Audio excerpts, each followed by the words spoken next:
welcome back. And welcome to the session from Theme 1, which is our Enabling Technologies part of the programme. So, I'm Alex Cowan, so I lead this theme. Today I'm going to give you a very brief introduction into the different areas that we were working on as a centre, and a little bit of an overview on the centre's approach. We're then going to break into the individual topics, and we'll invite up some of the PIs and some of the researchers working on these areas to give you a summary of their work. And towards the end, we'll finish up and we'll have plenty of time for questions and answers. So our aim is to do all the questions and answers at the end of this session, if that's okay. All right, let's see if we can make this thing work. First of all, can everyone hear me okay? Do we need a microphone? Super. Okay, fantastic.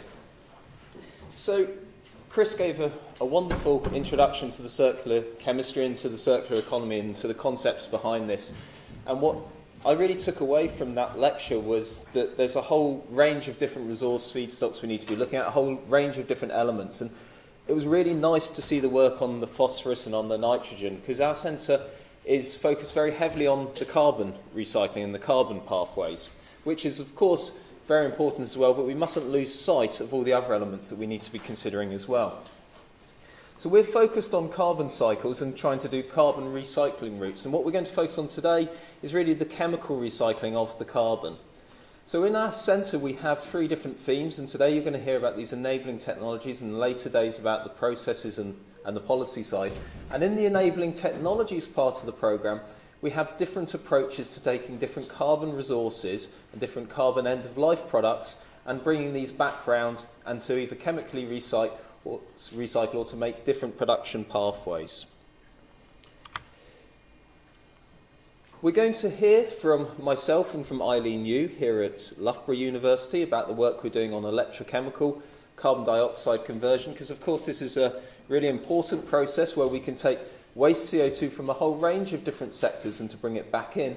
And we're going to focus here on trying to make olefins eventually. So the part of this work is, eventual goal is to make olefins. And I'll explain how we can do this either into an intermediary step via syngas production or direct through to the olefins. As part of our centre, we're also interested in taking alternative waste routes. So, for example, biological and other organic-based waste, and doing things such as high-temperature liquefaction.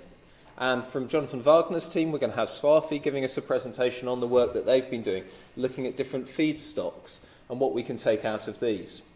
And, of course, that gives us another set of products and another entry into our carbon recycling scheme. So here we are with mainly biological and solid wastes coming back in. So we've looked at gases, now the biological and the solids. The last part of the afternoon of the presentations will be taking a different approach again. Here we'll also be looking at solid waste, but we're going to be focusing on polymeric materials, and we'll be looking at the hydrolysis reaction. So we'll hear from the teams at Liverpool University and also Cardiff University how they're trying to develop new catalysts to improve this hydrolysis reaction, where we take waste polymers and we treat them with hydrogen to make a useful range of monomers or bulk chemicals, so lower carbon materials. So we'll be going from polymeric down to C5 plus type materials. And we'll break that into the two parts. So we'll look at the catalyst design and then also at the computational side of this. To give you an idea of the sort of activities we've been doing since we set up, this centre is a couple of years old now, so we have each of the universities specialising in the individual technologies. And if you're interested in these and you want to hear a bit more about them, we have a video on our website where you can see us give a bit more of an introduction. And each university has set up specialist laboratories in these individual areas. So we have teams who've built all the equipment and the infrastructure required to do these experiments. So I think that's been one of the key things here, that we not only have the individuals with the expertise, but we now have the capabilities to take on all of these individual steps and all of these individual reactions. So you're going to hear this afternoon about work on materials discovery and testing and our attempts to try and scale this up. I'm not going to go into detail now, but you'll hear some great work from Cardiff about how we're doing modelling, both at the atomistic and also at the device level stage. And I think it will be Surrey really giving us the device information. And you'll also hear a little bit in the talk about the use of advanced characterization. And this just gives you an idea of the breadth of activities that are going on in this technology theme. So there really is a lot of different things happening here. So that was a lightning visit across all of the areas. I'm now just going to go into the electrochemical carbon dioxide reduction. And I'll be presenting here from both myself and from Eileen Yu, but really we're presenting the work of Parvin, who is here in the audience, and also Pritam, who's here in the audience, who are the people who actually do the day-to-day research and in many cases come up with the concepts that we're exploring. So I encourage you to speak to both of these people. I think they both should have posters to get more details on these projects. So before we get into the details, let's look at the prospects and the principles of carbon dioxide chemistry. So we're really interested in this part of our work programme in taking carbon dioxide and doing CO2 electrolysis. And for those of you who aren't familiar with CO2 electrolysis, we're going to take CO2 and we're going to reduce it. So we're going to add electrons and we're going to add protons back up into this and make some higher energy and hopefully higher value carbon products. And there's a whole range of different carbon materials that we could make. It could be something such as methanol, it could be ethylene, or it could be a simpler molecule such as carbon monoxide. Of course, this is going to take energy. We're taking CO2, our waste molecule, and we need to put energy in this. So we're going to be doing this using, hopefully, renewable electricity as our resource. So we're going to drive the reduction with renewable electricity.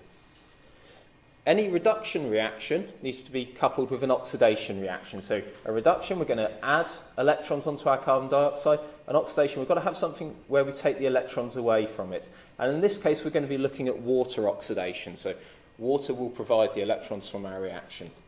So across our CO2 electrolyzer, we're going to put CO2 in and come out with carbon value products, which we can then hopefully use in our different reactions. So we might need to do further transformations in our existing chemical industry, but we can then either use these as fuels or feedstocks into the main chemicals industry, for example, for a whole range of applications such as polymers, or it could be into medicines, for example. And we're also going to have a co-product which is potentially quite high value as well, which is a high purity oxygen stream we would hope for too. We need to have a think about where our CO2 comes from, so it could be from a point source, or eventually, if we really want to aim towards circularity, we're going to have to think about end of life of our carbon materials and our carbon products. And it may be we start to think towards air capture, for example. There's a lot of excitement about this as a concept and about this as a field, so there's many programs and initiatives looking at this, and this is perhaps one of the more optimistic views of the market. So they're talking on the order of many billions, in fact up to $1 trillion market opportunity in carbon dioxide chemistry. So I say this is on the optimistic end, but I think the point is that there's both scale. So for example, in fuels, we've got a scale of about 900 megatons per year, potentially for the market. And there's value. So we've got high value materials and pharma, for example, in here. So really, the underlying chemistry could have quite a lot of impact on quite a lot of sectors, which is why I include that. As I mentioned, our centre is really focused on carbon dioxide through to ethylene, and that's the key goal that we've got. And we look at this in two ways. So we look at trying to make syngas, which is a carbon monoxide hydrogen mixture, and we'll do this in a simple 2-electron reduction of carbon dioxide, so carbon dioxide plus 2 electrons plus 2 protons to make carbon monoxide. And we'll also make some hydrogen, and this tends to be a side product in our reaction that we're usually trying to avoid, but this hydrogen combined with the CO2 is synthesis gas, and then we can go into existing pathways, which many of you will be far more familiar with than I am, for making our lower olefins, our C2 to our C4 olefins. Alternatively, we can go for direct CO2 through to ethylene, and it's a bit more complicated. Now we've got to add 12 electrons and 12 protons straight onto our CO2. So this is really quite challenging for an inorganic catalyst, but it's quite an interesting aim. So now we're going to go direct through to our product and bypass these existing processes. And we'll talk about how we do this in both of our centres.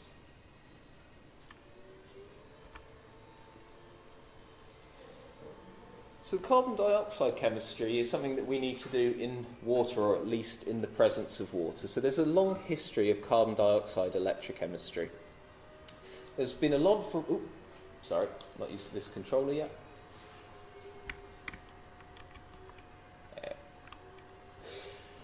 There's been a lot of studies of developing new catalysts that can drive this reaction, this carbon dioxide reduction reaction selectively, so that we get a reasonable amount of carbon products and we avoid excessive hydrogen production. Because in water, our co-reactant, we have a reasonable amount of protons around, we have lots of water itself, and it can be reduced. And it's often more facile to reduce the water than the carbon dioxide, and we get lots of hydrogen produced. There's a second problem in that the solubility of carbon dioxide in water is pretty reasonable, but it's not massively high. So we're about 30 millimolar of dissolved CO2. So when we have our reaction at an electrode surface, we very quickly use up all the carbon dioxide and we run out of it. So a large part of this project has been about trying to move away from these simple electrode designs where you just stick an electrode into an aqueous carbon dioxide solution and hope to get your products, and instead move to what we call a gas diffusion electrode structure. So something based off the fuel cell field, where we take our carbon dioxide and we flow it through a porous electrode structure, and we have a liquid interface on the other side, and we get a very high carbon dioxide concentration at our catalyst, which is shown in red.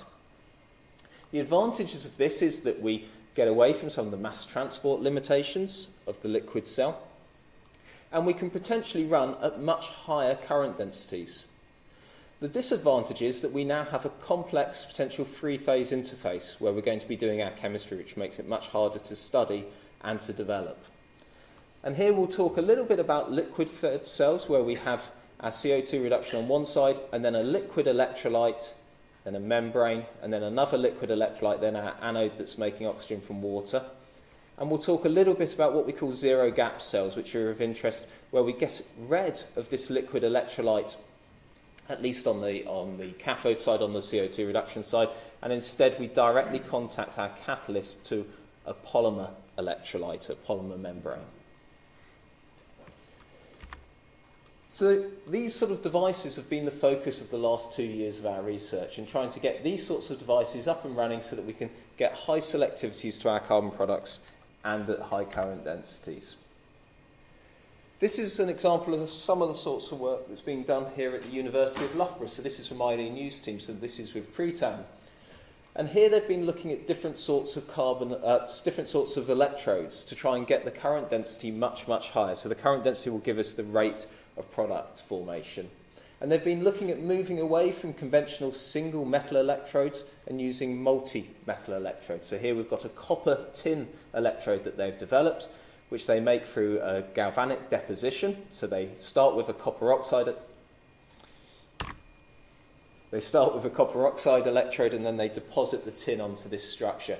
And the idea is to try and modify the chemical reactivity by using increasingly complex structures of metal, so moving away from this single monometallic sort of approach which is in the literature.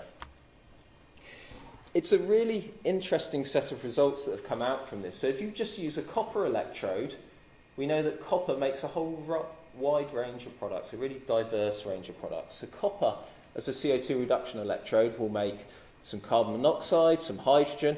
It'll also make some C2 plus products as well. In fact, copper is the only electrode that will make the C2 plus products at the moment. So it will make things such as ethylene. It will also, to a certain extent, make methane. And sometimes you'll see things like propan-1-ol appearing on it. Tin, on the other hand, so tin oxide will rapidly form tin under these conditions, usually makes formate and hydrogen. And to give you an idea of why we're so excited by this sort of work is that when we combine the two elements together to make a copper tin, we get something you really wouldn't predict. We end up actually diverting selectivity completely to carbon monoxide, which is a really quite surprising result and not one you would have come at from looking at the behaviour of the two individual metals. That's rather fun. So this is an example of how you tune the tin composition. You get increasingly high levels of carbon monoxide production. As you start with copper, you get a mixture. Tin, you get the formate. And here we are in the mixed sample, and we've got mainly carbon monoxide. And these electrodes are interesting because they run at very high current densities with excellent Faradaic efficiency. So what to our excellent selectivity, so we're getting mainly carbon-based products. There is a problem though. The way these electrodes are run is with a liquid electrolyte present on the other side of the porous structure. And these liquid electrolytes have to have supporting salts in them. And in this case, the supporting salt is a potassium-based salt. And what we see is, over time, the electrode efficiency drops. We start to see the carbon-based products decrease and the amount of hydrogen increase. And this is indicating a process which is very well understood in other fields, which is flooding. So we're starting to get the potassium electrolyte penetrate into the structure of the device. And we're starting to actually lose the activity because the CO2 can no longer actually get into our structure properly. And instead we're getting lots of water present and lots of potassium salts. And we'll come back to that idea in a minute. So I mentioned we're interested in doing this in lots of different ways, not just in making the syngas and then passing that on into existing infrastructure, but also to directly make the ethylene. And this is again from Eileen's team here at Loughborough. It's a really nice piece of work where they're looking at combining silver, which is a very good catalyst for making carbon monoxide, with copper. And in this case, the idea is that we're going to make the silver and it's going to spill over onto the copper site to do the CO2 reduction. And the advantage is that the silver is a more effective catalyst for CO production, and CO production is the first step to making these complex C2 products. So the idea is we'll increase the activity overall. Again, they've developed a very simple method for doing this. You can see it involves a screen printing and then a galvanic deposition, or in fact a spontaneous precipitation in this effect, in this case, to put the silver onto the surface. And I'm not going to go into a lot of detail here because there's a huge amount of information. But what's really exciting is, again, we get some behaviour we wouldn't necessarily have expected. So if we look at, as we add our copper and we add on increasing amounts of silver, we start to see some unusual things happening here. We start to see some C3 coming in quite decent amounts. So again, we're getting really quite high amounts of C2 and C3 products, which is what we desired.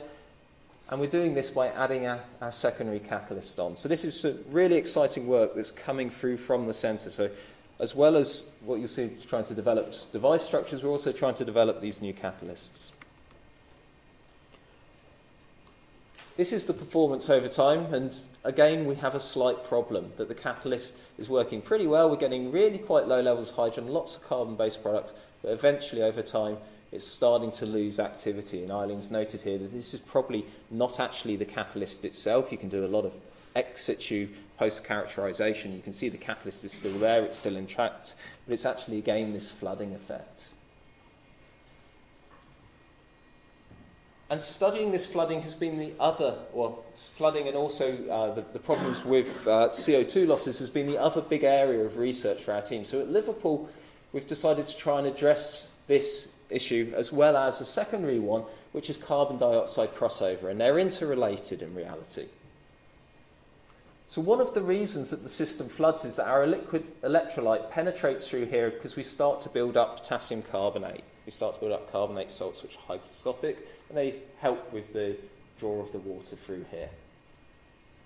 And these carbonate build-ups, in this case bicarbonate, has a secondary problem, that we put CO2 into our device and we react it with hydroxide and we make bicarbonate. And the effect of that is that we essentially sequester the CO2 very rapidly, so we never get to react it. So you might say, okay, well, why are you working at a high pH? Why are you running your whole system at a high pH? And the reason that people do this, and all the work I showed you previously was in an alkali electrolyzer, is because they want to suppress competitive hydrogen evolution. And hydrogen evolution happens at higher levels, the lower the pH is. So if we work at a really high pH, we get good carbon selectivity, so we get lots of CO2 through to our product, but when you look into it, we start to form potassium salts in our electrode structure, which can block, can cause flooding, and we also lose a large amount of our CO2, and it enters our device and then crosses over our device. And this is a massive problem. Imagine that you've gone to all the trouble of, you've captured your waste product, your CO2, you've purified it, you're now going to feed it into your device, and in fact, In most systems, more than 50% of the CO2 you feed in will cross over and enter the anode stream.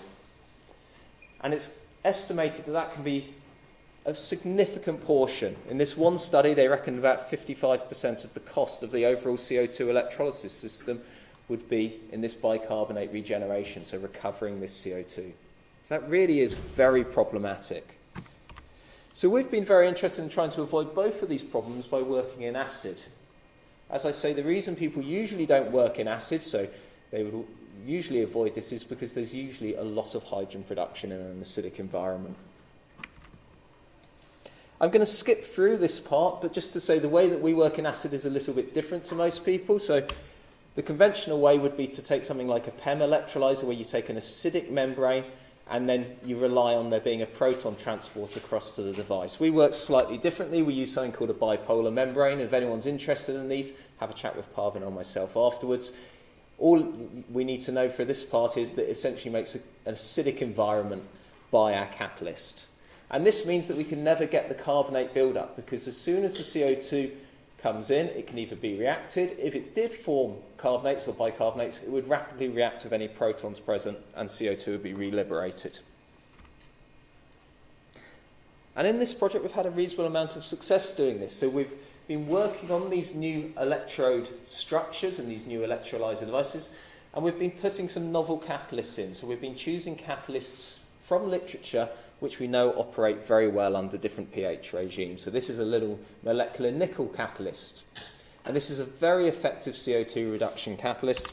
And when it's put into the device, here we're at relatively low current densities, but you can see the principle works pretty well. So silver would be your benchmark, what you'd go to as a CO2 reduction catalyst for CO usually.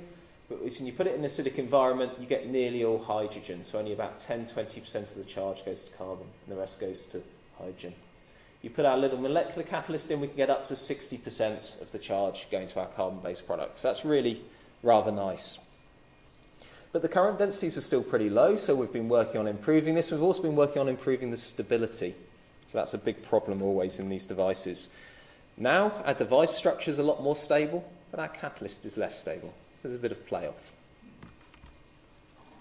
Most recently, working with Eileen's team as well, so the teams at Liverpool and Loughborough tend to work together quite a lot, been looking at a new catalyst, and now we're running these devices up at a couple of hundred milliamps per square centimetre. And we're getting pretty good Faraday efficiency, so pretty good selectivities for our carbon-based products, sort of up to 40-odd%. So we're really getting a lot better with these systems, and we're now up to the sorts of lower ends of the estimates for current densities, which are interesting for practical use. People will often tell you 200 milliamps per square centimetre plus is where we start to get interesting. And you'll see our selectivity and our activity is a lot more stable than it was in the previous study. So we're starting to get it 4 hours or so. Again, we still struggle with flooding issues. That's a big problem. We don't get so much of the potassium salt crossover, but we've got lots of flooding issues. I should mention this thing runs on just CO2 and pure water as well, which is kind of fun.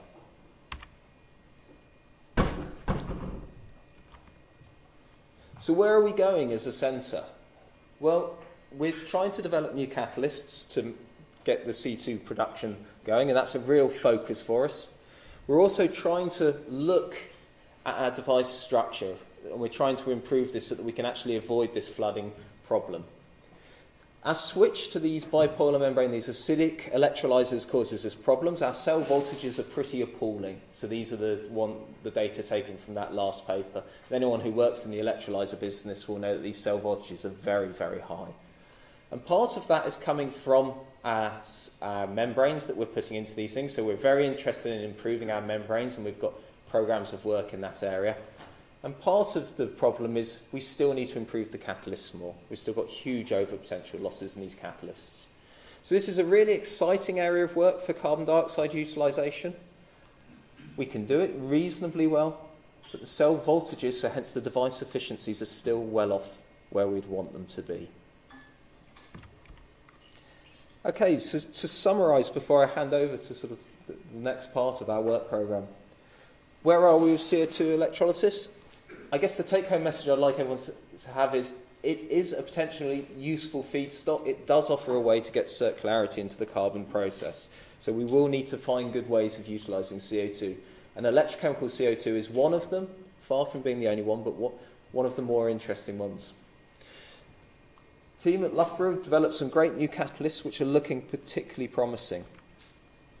We think we can start to work in unusual environments that solve many of the problems with CO2 crossover, but there's a lot more work to be done there. Molecular catalysts are interesting, but perhaps they're going to struggle in the long term with the selectivity and the stability. So we're running them at 200 milliamps per square centimetre. We're not clear if we can go up higher and make these things work harder still. So as I say, there's still a lot more work to do. We need to improve the stability of the devices. We need to improve the membrane in these. And finally, we need to start thinking more about how these things work with different CO2 streams. So we work with pure CO2. We recognise that input streams will be variable. And I think that's perhaps one of the key challenges for the field going forward, because there's potentially very large costs in your CO2 cleanup. As I say, we'll take questions at the end.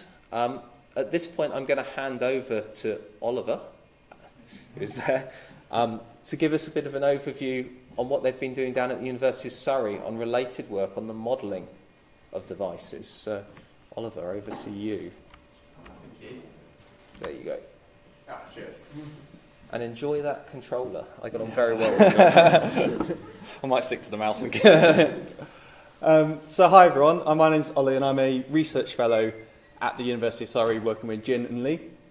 And we've been looking at developing digital models of electrochemical manufacturing processes. But today I'm going to talk about a bit of our work developing a multi-objective predictive optimization framework of an enhanced weather and CO2 capture process, because we're still at the stage of collecting data to model the electrochemical processes. But we're planning to develop this framework and then transfer it over and see how well it works with electrochemical. So at Surrey, our research vision is around enabling clean growth, industrial decarbonisation and sustainable development via engineering and digital innovations to enable a circular chemical economy transition.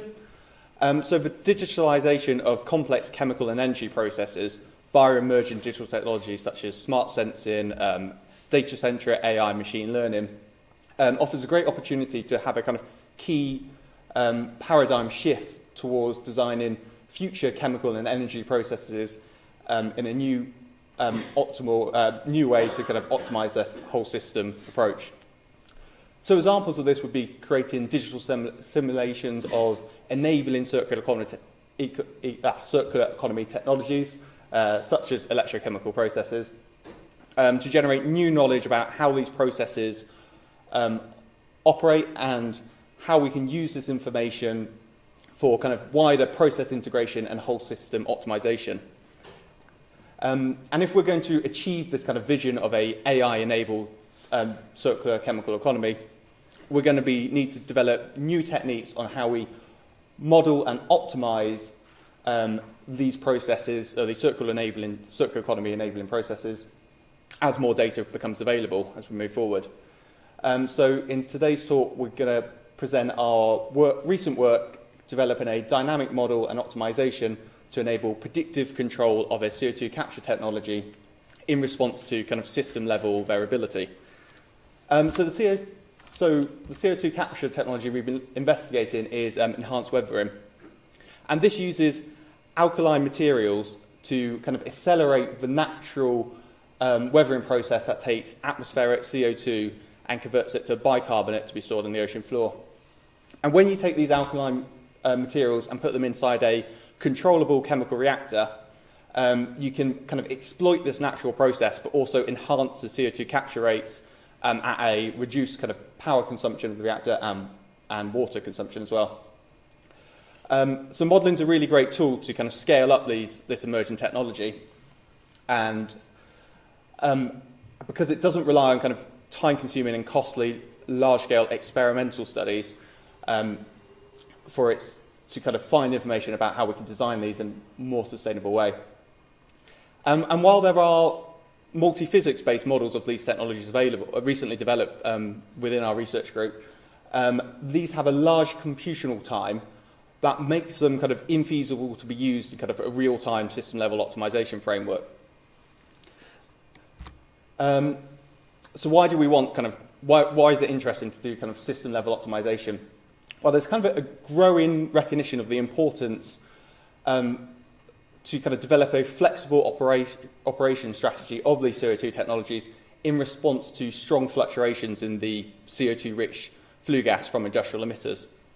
And combine this with the idea that we want to make these technologies more environmentally sustainable, so maybe running them off renewable energy, that adds an additional challenge of non-uniform power generation from our renewable sources because of external factors like weather and seasonal variations. These have detrimental effects on the technology, reducing its carbon capture rate and often increasing the power consumption of the enhanced weathering reactors. So our solution is to develop a multi-objective predictive optimization framework that at heart has a dynamic model of the enhanced weathering reactor combined with a multi-objective genetic algorithm to simultaneously maximize the CO2 capture rate whilst minimizing the proportion of non-renewable energy consumed by the system. So the dynamic model takes real-time system-level data of the reactor process conditions, so its superficial velocity, gas velocity and liquid velocity flow rates, and combines that with data about the incoming CO2 concentration in the flue gas and predicts the CO2 capture rate and power consumption of the reactors. We can then feed these predictions into a genetic algorithm to find the optimal reactor conditions in response to different system-level state variables, which are the availability of renewable energy and the incoming CO2 flue gas concentration.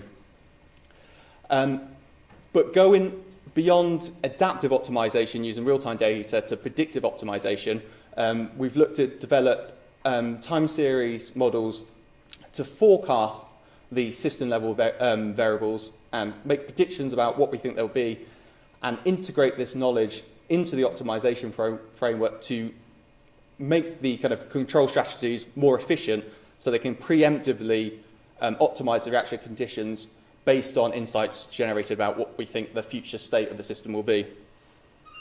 So we start with developing a dynamic model of the technology. Why a dynamic model? Because dynamic models are able to capture information about how the system behaves over time, as well as how it might react to change. To develop these models, we start with the already developed physical models, multi-physics models of the process, and we use this along with publicly available power plant flue data to generate a two-month data set of operating the reactors. From this data set, we can then develop data-driven surrogate models, which use a fraction of the computational costs when developed to make predictions and therefore kind of feasible to use within a real-time optimization framework. So we split the data into 50-50 into training and testing data.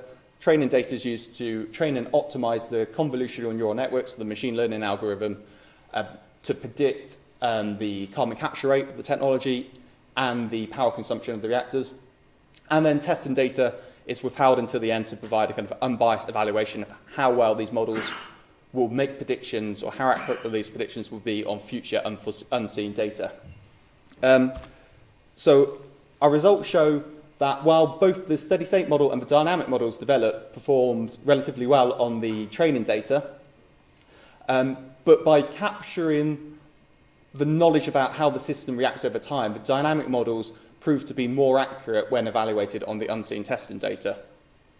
However, you can see that there is the accuracy of the model does deteriorate with time, and this is just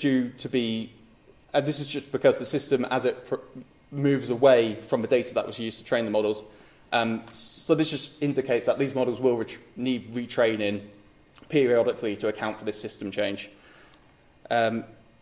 So once we've got the dynamic model, we then use it within a multi-objective, within the genetic algorithm is the fitness function, which is got two two objectives, one to maximise the CO2 capture rate, and the second to minimise the non-renewable energy consumption.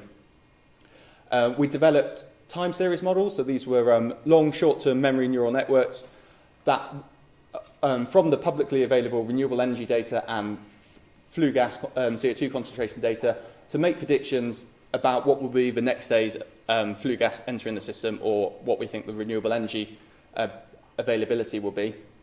We combined these predictions with the genetic algorithm to develop a patro front of what's the best possible range of solutions for the to maximise both of these goals in response to the system level changes in the flue gas concentration and the renewable energy variability.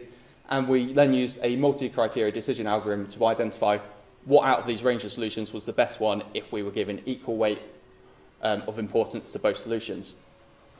And reassuringly, when applying this optimization framework to a kind of 1 month of continual operation of these reactors, we were able to both simultaneously increase the carbon capture rate by an average of around 17% over 1 month of operation, but also reduce the proportion of non-renewable energy consumed from around about 93% down to about 57%. So that kind of just adds some numbers on to what are the benefits of this kind of modelling approach.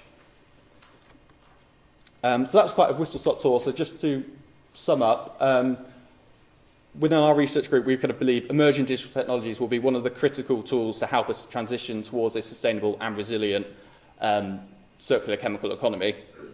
And machine learning and AI offers the development of fast, accurate models of these enabling circular economy technologies, which we can then use within a kind of predictive optimization framework to simultaneously maximise their economic and environmental sustainability, while also increasing their resilience to kind of system-level disruptions.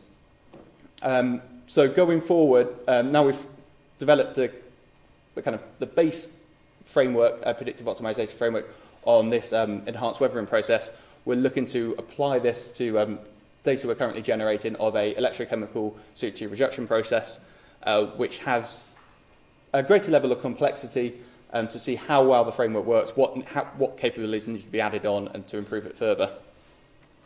So thank you for listening.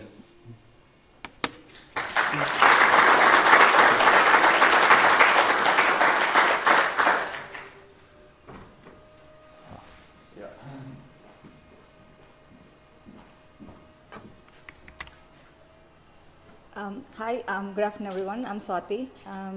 I work with Dr. John Wagner at Loughborough University, and John's group looks into exploring different thermochemical and biological routes to convert lignocellulosic biowaste. And if you look into the chemical industry, ethylene is the most commonly produced, widely produced organic chemical, and it's sourced from the fossil sources. And ethylene has lots of applications in different sectors like textiles and cosmetics, electronics, and everywhere. And after the carbon being used, the carbon is often lost or discarded into various streams. For example, we lose lots of carbon in the form of residual waste that goes to landfill, and we lose carbon as carbon dioxide. We often overlook the amount of carbon that we lose in the form of liquid, as the polymer in liquid formulations that gets into the water bodies. As much as about $125 billion of PLFs are made, used, and never recovered every year. Therefore, in order to keep the carbon in loop, we need to produce biodegradable polymers that can return into the soil. And utilizing the residual carbon is a very promising route to produce the chemical feedstock. So today I just talk about the biomass, but John's group also look into utilizing the chemical waste, such as the plastic waste, but because we have like a short time, so I'm just talking about the what are the different routes of converting biomass. And what's the role of biomass in circular economy is that it's the largest renewable organic material, and it comes from different plants and animals, and it's very abundant in the form of municipal, agricultural, and industrial waste, and it's carbon dioxide neutral. The carbon dioxide that's produced during the process of converting the biomass is absorbed by the trees during their growth, making the carbon dioxide neutral. And also we have diverse feedstocks all around the world, so we don't need to transport the biomass. So there are different conversion routes for biomass. However, I'm going to just focus on the thermochemical routes because it's very promising to produce liquid products from the biomass. And there are two different streams in thermochemical process, which is the dry and wet.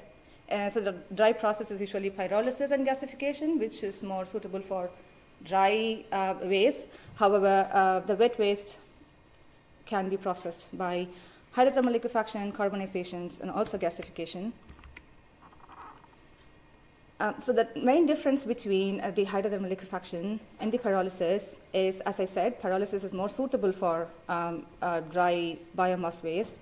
So if there is a moisture content of more than 10%, it has to be dried to bring it to less than 10% before being fed into the pyrolysis reactor. It happens at it occurs at a high temperature, and it has a very short residence time and occurs in atmospheric pressure. However, hydrothermal liquefaction works at almost at the critical temperature of water, so it's much lower temperature when compared to pyrolysis. However, it has a long residence time up to an hour, and it has a very high pressure depending on the temperature. But looking into the product quality and the quantity, from pyrolysis we can get more bio-oil yield. So I'll talk about the bio-oil in the next slides. So we get more oil yield from the pyrolysis. However, the quality is not very good. On the other hand, from the HTL we get good bio-oil quality. However, the yield is much lesser. So what's hydrothermal liquefaction? So our group mainly focus on hydrothermal liquefaction process because it's more suitable for liquid waste, wet waste as well. So I often compare the hydrothermal liquefaction to the pressure cooker, the typical rice pressure cooker. It's the similar kind of technique. So you have the cooker and you have your biomass and water. We often use salt to speed up the process, which is a catalyst. And at the high temperature and the pressure of water, the biomass often gets cooked. And there are different kind of product streams from the hydrothermal liquefaction, like the bio-oil, which is very similar to the crude oil, and aqueous phase, because the reaction occurs in the presence of water. There's lots of organic compounds that get extracted into the aqueous phase. So we have some compounds extracted in the aqueous phase, and we produce some solids and also gases. And in John's group, we look into how to convert each of these waste streams to extract the chemicals. So this is one typical example, and that we have been doing recently. We work with Chivas with their distillery waste, which is, so draff is typically the biomass waste, the barley waste after the sugar being extracted. So if you look into the properties of draff, it has about 49% of carbon and lots of oxygen, about 35%. And nitrogen, and it has about 70% of water moisture content in it. So in hydrothermal liquefaction, if you look into how much of water we use, usually it is about 90% of water and 10% of dry biomass. So because we have about 70% moisture in the draff, so we need not add a lot of water. We just need to use like the little bit of water. And this water can be also the wastewater from the distillery as well. So if you look into the product distribution of the hydrothermal liquefaction of draff, so we explored different kind of catalysts. So I'm not going to talk so much about catalysts. The successful catalyst was the iron oxide, which is the third one. And if you see the amount of carbon that's extracted into the oil phase, it's about like 80%. And about 20% of carbon is extracted into the aqueous phase. And we didn't produce lots of solids and gas. And we don't usually prefer producing solids and gases. And looking into the properties, if you see the amount of oxygen, about 88% of oxygen was removed into either the solid or gas. Some of the oxygen is also in the aqueous phase. And there's about 82% of carbon was recovered into the oil phase, and the high heating value of the oil was quite high, about 38%. It's very high if you look into the literature when compared to other biomass sources, and also the energy recovery is about 84%. So now we see that during hydrothermal liquefaction, we produce lots of oil and aqueous phases. So now I'm just going to show you just a little bit idea of the different technologies that we look into. So this bio-oil, like I said, it has very properties similar to the crude oil, but if you see the main differences, it is in the heteroatom content. For example, bio-oil has about 26 to 45% of oxygen, which has to be removed in order to produce olefins. So that's the main challenge working with the bio-oil when compared to the crude oil, because crude oil has about 4% of sulfur, and we cannot use the similar catalyst that's been used for crude oil processing, because we have to develop different kind of catalyst that's more active for CO cleavage. However, so this is one kind of routes that we are exploring with Liverpool University, with Alex, and we are developing catalysts for hydrotreatment of the bio-oil and to remove the oxygen. And this can be integrated into the current refinery system. On the other hand, looking into the aqueous phase is often overlooked. There's not lots of people working with the aqueous phase because it's so complex, because it's in water and it's not stable, because there are lots of organic acids which tend to decompose at room temperature. But if you see the kind of compounds present in the aqueous phase, they are toxic. You cannot discard them into the water bodies, so it has to be treated before you can actually discard the water. So there are few technologies which is being studied. For example, because it's a very good source for platform chemicals like different kind of acids, and this carbon can be used for algae cultivation or microbes cultivation. And there are people who are exploring to use this aqueous phase back into the HCl reactions. Instead of adding the fresh water, they use the aqueous phase and try to recycle during the HCl reactions. And also treat the aqueous phase using anaerobic digestion to produce gases, and also gasification to produce hydrogen. So this is one of the technology that we are still trying to explore with Eileen's group at Loughborough. So we use the aqueous phase as a media to grow bacteria. And if you look into the results, so this is typical GC spectra of the wastewater, the one at the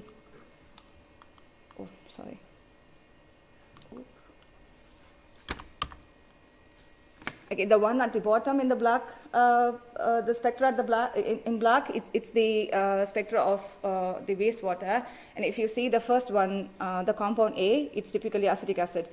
So in 24 hours, we tried 2 different bacteria, and they were able to consume the acetic acid. And if you look into the COD value, it's quite high initially because the bacteria were able to consume the acetic acid. And over time, the COD value is much lesser because of the lack of carbon source. And we saw kind of data which is like the bacteria are able to consume easy compounds like the acetic acid, but however, it was not able to consume compounds having nitro compounds. And we also tried to treat the aqueous phase by microbial fuel cells. We added the aqueous phase along with the activated sludge in the fuel cells. And again, from the GC spectra, you can see by 24 hours, most of the compounds were converted. And if you look into the cell potential at the bottom, maximum up to 5.8 millivolts was produced. But if you see there is a small peak at about 4 to 5 minutes. So it's not a new compound, it's some of the compound from the column which was being leached. So you have to ignore the peak. And yeah, so we run it up to 480 hours.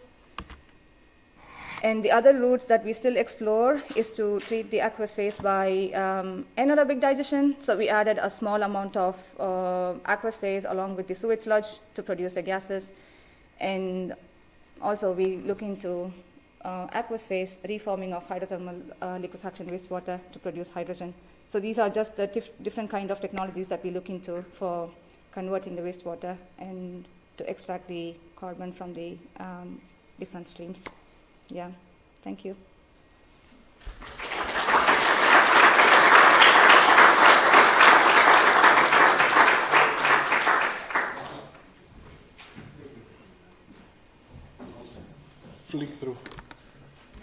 slides.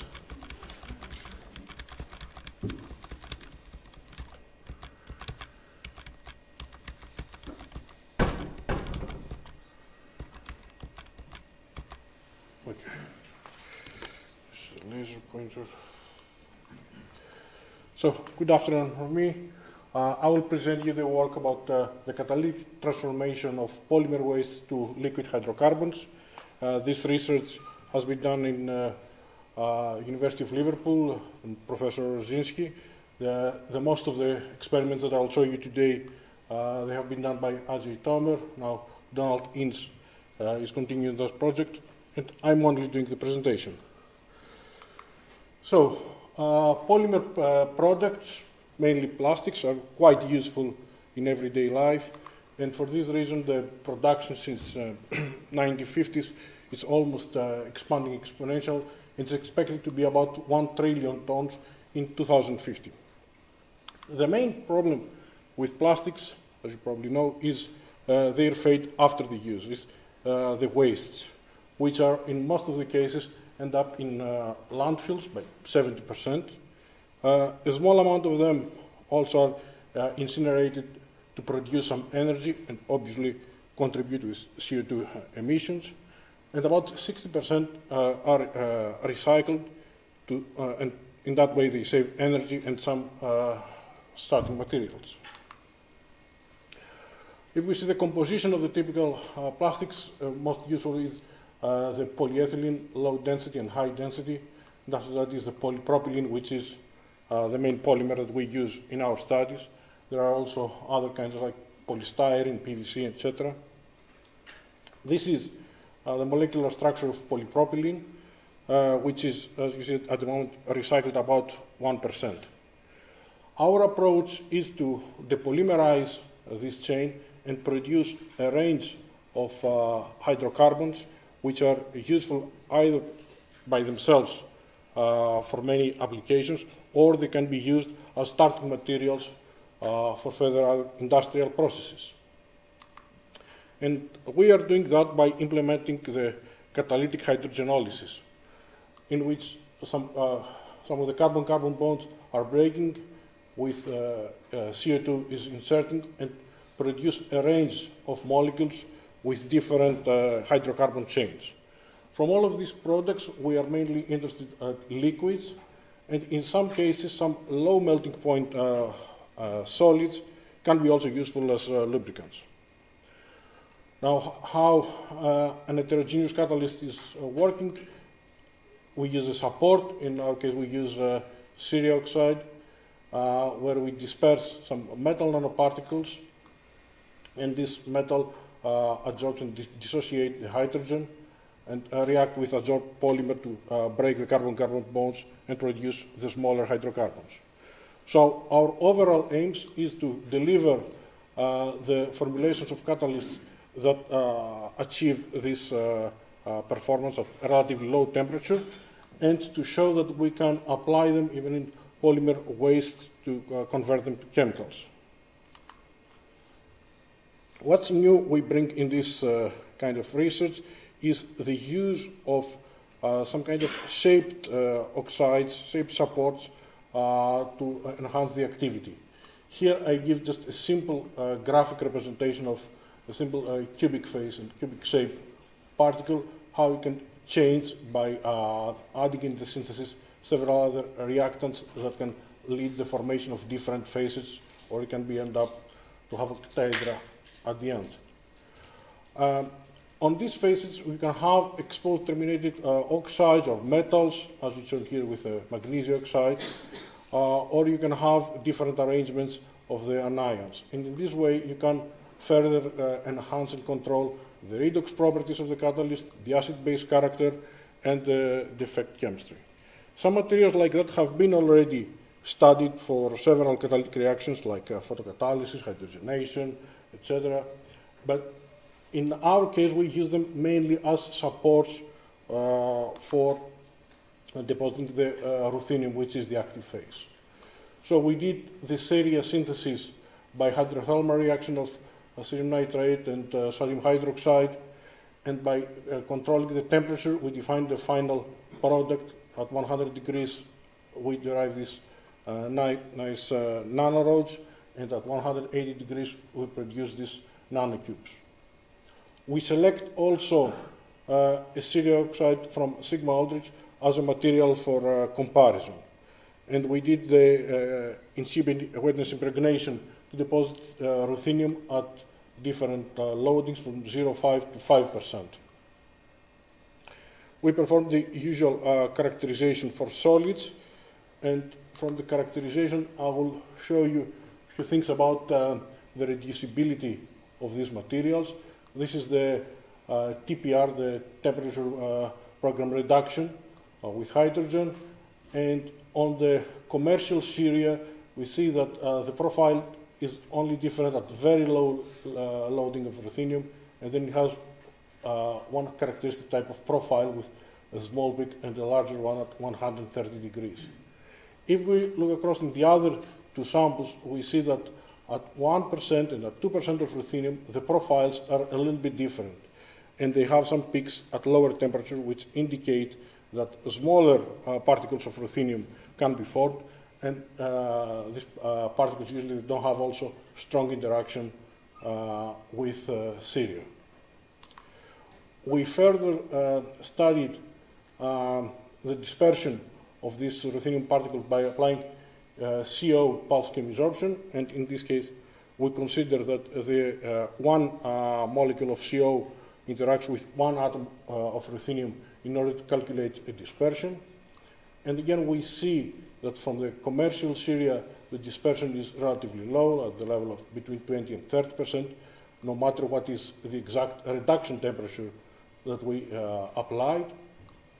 And our nanocubes had higher dispersion at 70%, and the nanorods even reach this 100%, which means very highly dispersed ruthenium, which also we see that dispersion is changed with temperature. That means the way that we do the reduction is define the actual shape and dispersion of the products.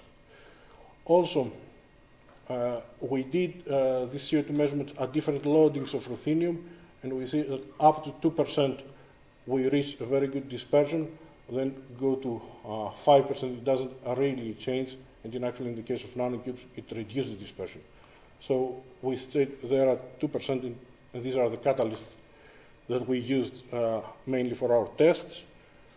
We started by using simply polypropylene of two different molecular weights from Sigma Aldrich, and later on we took some consumer products and we used them as well for the hydrogenolysis. So at 12,000 molecular weight of polypropylene and 16 hours, we studied the conversion at different temperatures. And again, we see that with the commercial Syria, there is no production of liquid and tiny amount of gas up to 220 degrees. And up to there, we see a conversion of 4% about liquids. These are the typical profile of the most known catalysts. The usual temperatures they do this hydrogenolysis of polymers is about 240 and 250 degrees. But with our shaped catalyst, we see that the conversion starts at lower temperature, at 180 or 200 degrees. We have conversions of 25 or close to 30%. And we produce liquids at around 70% with both materials at 220 degrees. So we already understood that our material is very active, and further we try to optimize the conditions in order to see what kind of range of products we can produce. So we see that at 180 there is low conversion, and is also the difficulty comes that we are very close to the melting point of polypropylene. At high temperature we mainly get gaseous products, so we decided to do a more detailed time study in these two temperatures. So at 220 degrees, we observed that the nanorods had very good conversion at about 70% selectivity of liquids, and similarly the nanocubes, but they decrease in favor of formation of gases at a longer time. We also measure the molecular weights of these products, and we see that how it changes with time, the molecular weight of liquids, which makes us understand that we can control with the time the molecular weight of the liquid products that we want to make from this catalytic reaction.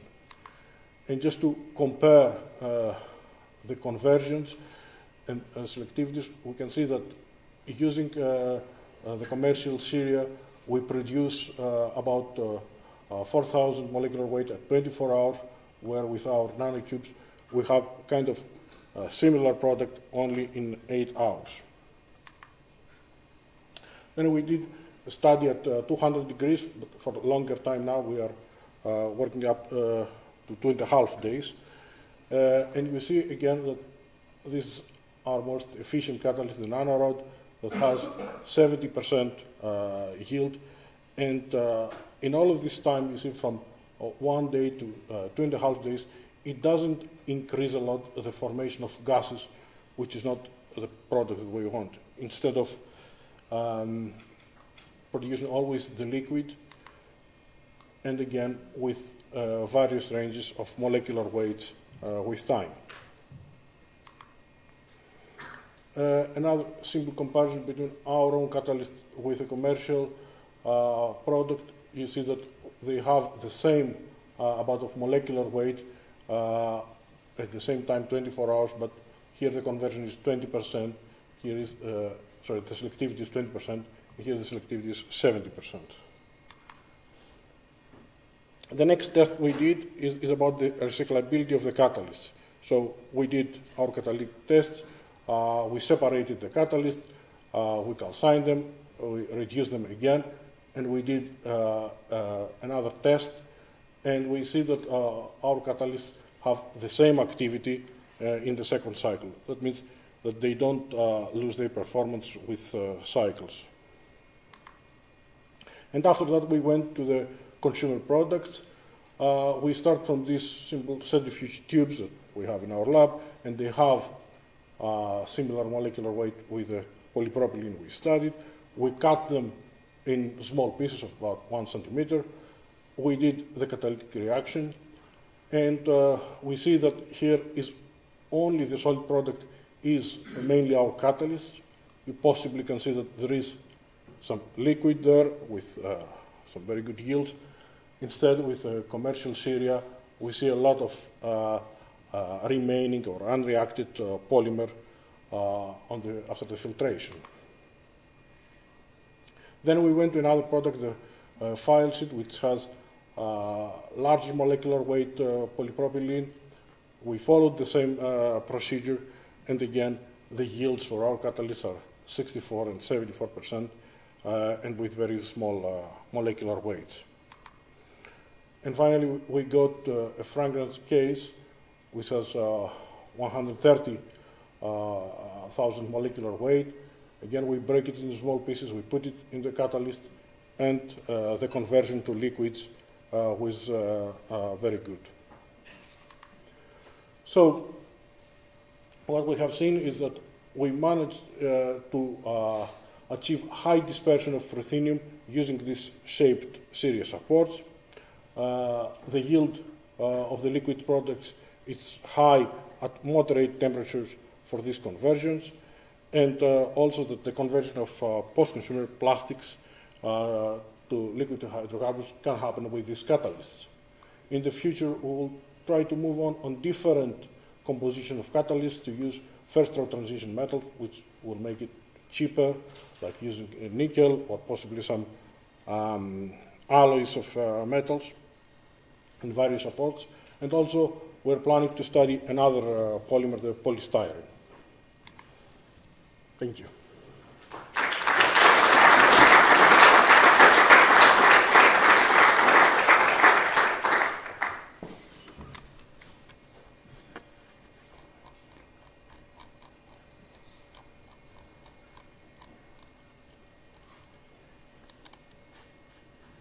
Right, so I'm the last one presenting today, and I hope not to be very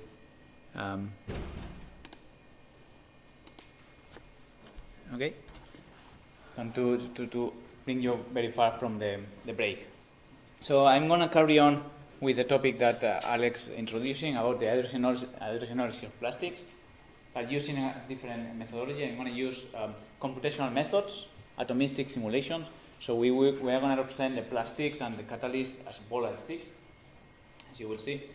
And the aim is to explain why do we get a gas phase products in during the hydrogenolysis. So obviously we are going to represent the polymer as a volatile sticks, as shown here, and so something like that. We have the carbon, we have the hydrogens in white balls, and obviously the polyethylene in this case, it's a polypropylene, it's a long chain. We are going to cut the long chains to represent the molecule as a pentene. So we are going to have 5 carbons. So with this molecule, model molecule, we get terminal carbon and we get carbons in between. So we will be able to represent polypropylene in the case of the experiment. So obviously we have to represent also the catalyst. Catalyst, as Alex explained, is a metal supported on a catalyst support. And because we consider the particles are larger than 2 nanometers each, we can consider it as the most exposed area is going to be a terrace-like metal, something like that. So we will get this model as our catalyst, and we are going to approach the pentene as a model molecule towards the catalyst, and we'll see the reactivity. So this is the absorbed state when we brought the polypropylene, or pentane in this case, to different orientations, different distances from the surface, and that one was the most stable, so from there is the most probable to the reactivity to take place. So we took this model and we proceed with the reactivity. So the hydrogenolysis means that one hydrogen on the surface in the catalyst might react with the first carbon, second or third carbon. And we did this study systematically. To summarize the results, this is the energy profile that contains the thermodynamics of the process. So in one axis we have the variation of energy, as lower as more favorable, and on the x-axis we have every elementary step. So we start from the very beginning.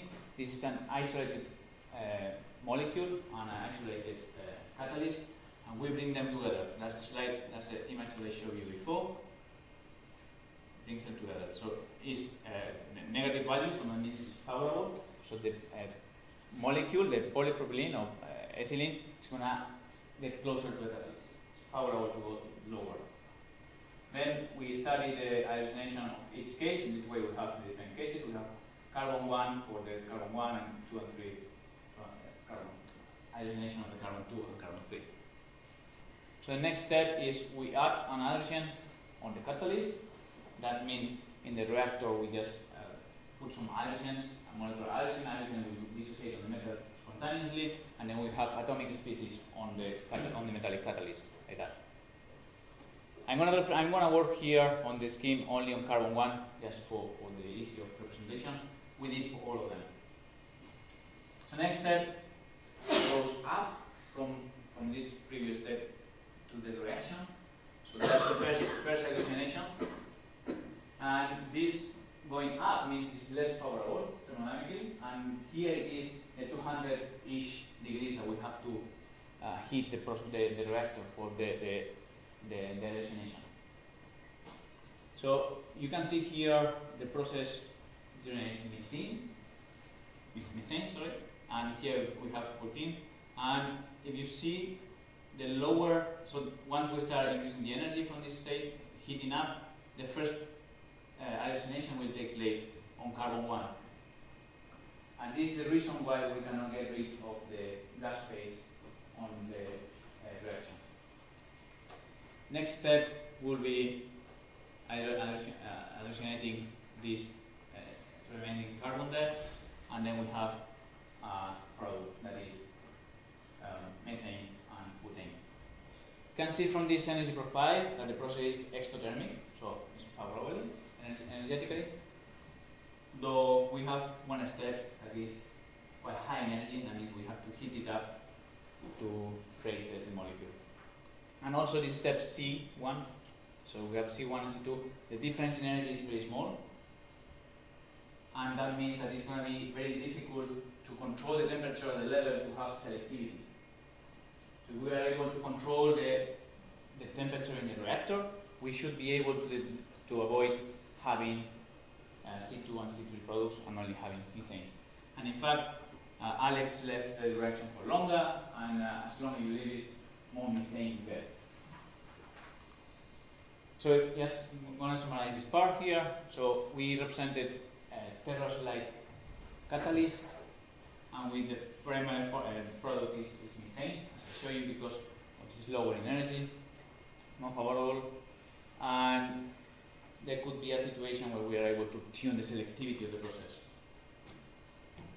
So that's representing the Terros-like catalyst. But it might be the case where the particle is much, much smaller, so smaller than the painting molecule that we took, and that may change the reaction pathway. And actually, Alex showed that if they are able to tune the liquid phase, and that's because the different reactivity of the catalyst. Okay, that's part of the hydrogenalysis that we represent.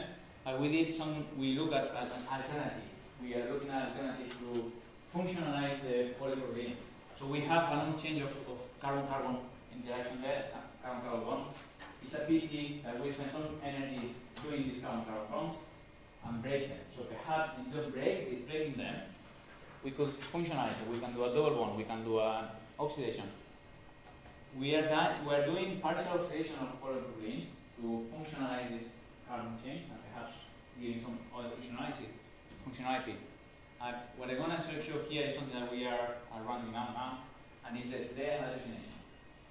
So if we have a carbon-carbon bond, we are going to remove two hydrogens from there. We have a double bond. It's a functional group, and we can give further reactivity. And this is represented in this plot here. We have the carbon-carbon. We create that carbon-carbon bond, like in this case, and then we can functionalize to different other groups, giving further properties to the polymer. We use the same methodology, so we start with the same point. We have our molecule having carbon 1, carbon 2, carbon 3 on a support, on a catalyst. Here, ruthenium again, although I will show you platinum. And the process is about taking one hydrogen, moving it away, and the hydrogen can grab somewhere else. Yep. So here is again the summary of the process. This representation contains more information than the previous one. Previous one had only thermodynamic information. This one contains kinetic information. We start approaching the plastic, the molecule. We saw it before. It's favorable. We have the first dehydrogenation. It's a bit high energies, so we have to pay. However,